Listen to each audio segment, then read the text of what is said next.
Tayo sa Hapchan sa may E. Rodriguez, tapat ng St. Luke's.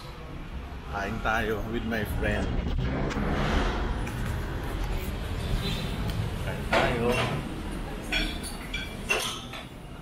Yes, very good. Order na kami. Rice. Ito Plain lang, rice. plain rice lang, saka ito. Oo. Tsaka isang Sarap gulaman. sago gulaman. Okay. Dalawa na miss. Dalawa. Tsaka yung hakaw. Ano yung kakao? Paborito mo? Ayun yung paborito niya, kakao. Hakaw po. Kuwapaw? Kuwapaw? Nasa dimisol po. Sige, sa lumsum. Ilang mo naman. O, Thank sige, you. so ito muna. Ito yung mga makakain natin dito. Yung mga prices. So, simple lang pagkain namin.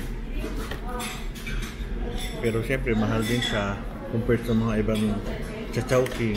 Syempre, iba naman dito. Ito okay na sa akin. Saka plain rice. Saka yung aking Sago. sagot gulaman. Ano, bahala na kung ano yun. Okay. Kain na kami. Okay, ito aming kakainin. Beef with, mahal Pero talagang ganyan. Hapchan yan, pati kanin. Yung ating kasama, lumitingin pa ng iba. So, simple lang na pagkain. Ang tawag dito? Pau? Ha? Hakaw. Ito pala yung hakaw. Okay. Ito na yung aking favorite. Dalawa kami. So, ayan na. Ubus-ubos. Kanin konti. Okay, tapos kami kumain. Balot-balot pa. Ayan. Thank you.